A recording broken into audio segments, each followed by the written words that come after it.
fireman once said that fire is the greatest serial killer of all time. And if a fire has begun in your home, it's too late to be asking, what should I do? Do you know, it doesn't matter if your home is a one-room bungalow or a luxury apartment. The risk of death in a fire is the same. Firefighters tell us that to survive, you have to understand the force that is a burning building.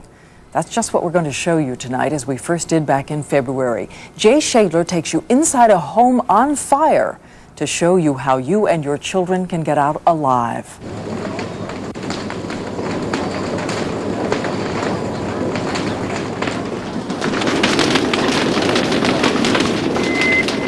Responding 2210. Every 16 seconds, somewhere in the United States, there is the sound of panic. I don't know, the house is on fire! And firefighters roll out to battle their old enemy. It is a trickster, sometimes wearing flashes of flames, more often a cloak of black poison. 911, do you have an emergency? Oh my God, there's smoke going everywhere! Oh, ma'am, is it a fire? Yes! Okay, get everybody out, okay?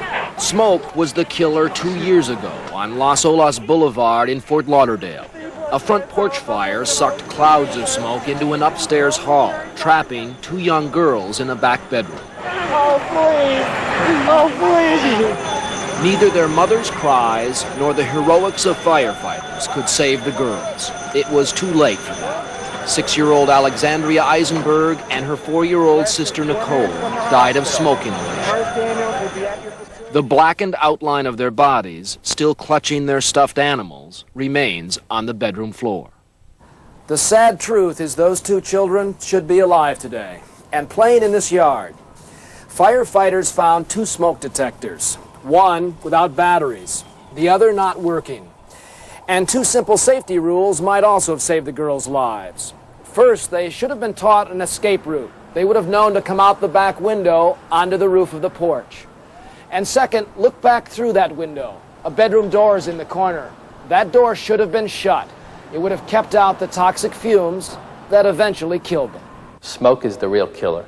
Not many people die from direct fire contact. Most people die from the smoke. It's quiet and it's deadly. Battalion Chief Steve McInerney was on duty the night of the Las Olas fire. 16 years of firefighting have taught him that his nemesis plays no favorites. It comes to rich neighborhoods and poor, feeds on almost anything in your home, breathes oxygen, and exhales poison. I think that we're seeing more of that in the country because we have such an increase in plastics and hydrocarbons. Plastics are derivative of petroleum products. And so we reach a much higher temperature inside the ordinary house. Everything is given off a gas, and as it heats up, then everything bursts into flames like that, and you have complete incineration. And yet the simplest precautions can save a life. Primetime, in cooperation with Fort Lauderdale Fire Rescue, is going to try to help you save yours by showing the pictures no one sees, watching a fire from the inside out. This single-family home was scheduled to be demolished, but instead it's going to burn. 15 video cameras have been brought in to record the events. And 9 of those cameras we have positioned inside the house, some near the ceiling, some near the floor. If you're escaping a fire, remember this: stay low, because while the temperature at ground level can be more than 100 degrees, if you stand up, at eye level, the temperature can reach 800 degrees. And just a foot above my head, it can be up to 2,000 degrees. We also have a couple of cameras in the kitchen, which, by the way, is where most home fires begin. These 2 cameras are in a fireproof box with a clear view of the living room where the fire should begin. One smoke detector is placed on the living room wall, another in a backroom nursery. Drapes, furniture, and appliances, including a fan for ventilation, have all been brought in to replicate a typical home. And perhaps like your own home, this one has 2 bedrooms. You might imagine the parents sleeping in this room. We're going to close the door, see if the fire passes through here. Now, just down the hall, about 12 feet away, is the child's room. This door we'll leave open. We don't expect the flames to reach here, but as we know, smoke and heat can be just as deadly. One other thing to be aware of, Chief McInerney's going to be inside. Crews on the Rescue B shift have been brought in to make sure the fire is controlled and neighborhood property protected. And now the trigger for this fire. One of the most common causes, the cigarette, dropped in a bed or a couch or in a waste paper basket. And that is how this fire is going to start. And it begins so slowly, so silently, as if the fire knows to wait until you're asleep. This thing has been smoldering for 15, 20 minutes now. And this smoke is enough here to deaden your senses. I can't believe how much smoke is in there already, and the smoke alarm has not gone off. 30 minutes pass while the ashes continue to smolder. 30 minutes of silence from the smoke detectors. But when the change comes, it comes swiftly. In a matter of seconds, smoldering turns to sparks, and sparks become flames. They reach 4 feet before the smoke detector goes off. Even though it's located just 6 feet from the fire, how far away might yours be? Now, watch the clock. We move into time-lapse. In just 2.5 minutes from the alarm sound, a thick curtain of black smoke descends through the hall and into the nursery. It'll settle on you like a blanket. You wake up in those blinding, choking seconds, frantic, and if you really don't know what to do, most cases you're going to become a statistic.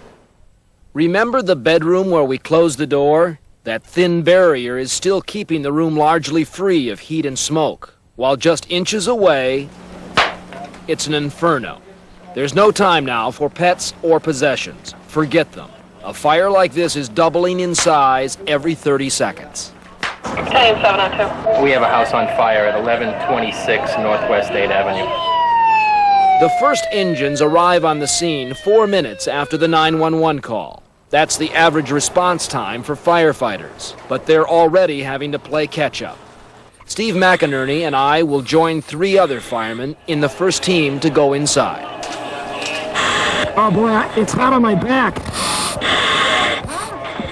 It's really hot on my back, I can feel it. Oh my God! It's coming right over the top of us. The heat on my back is amazing. Look, the carpet is on fire. I got you, Steve.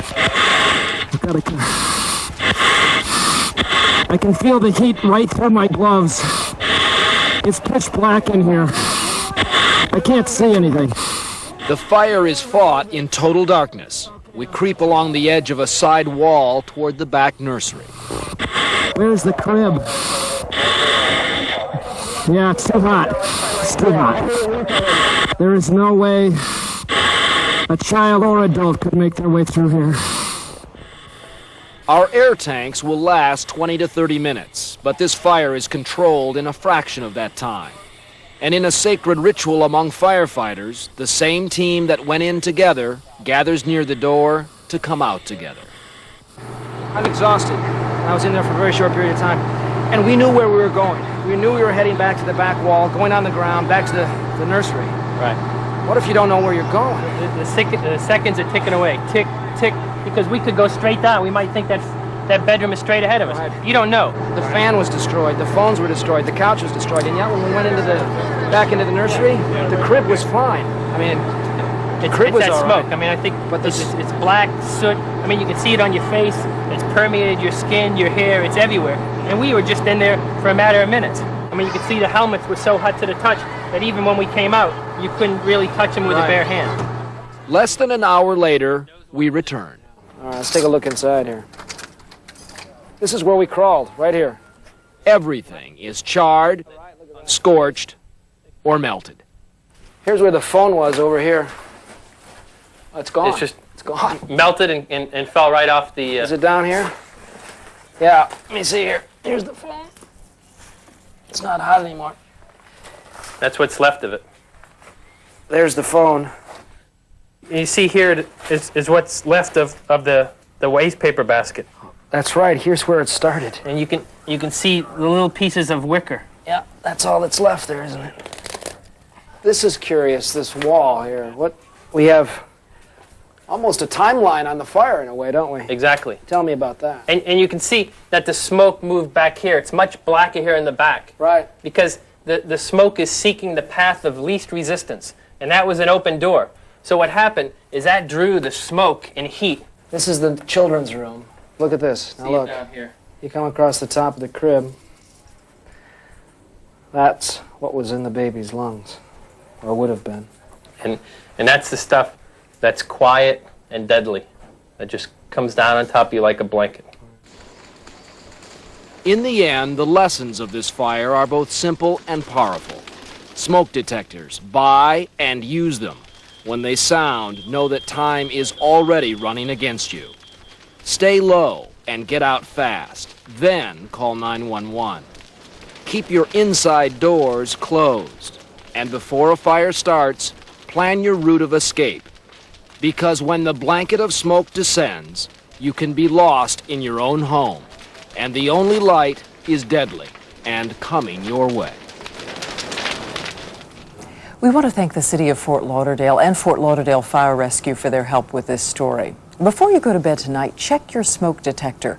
Firefighters say up to 1/3 of all smoke detectors found during house fires were not working, usually because they were disconnected or had dead batteries.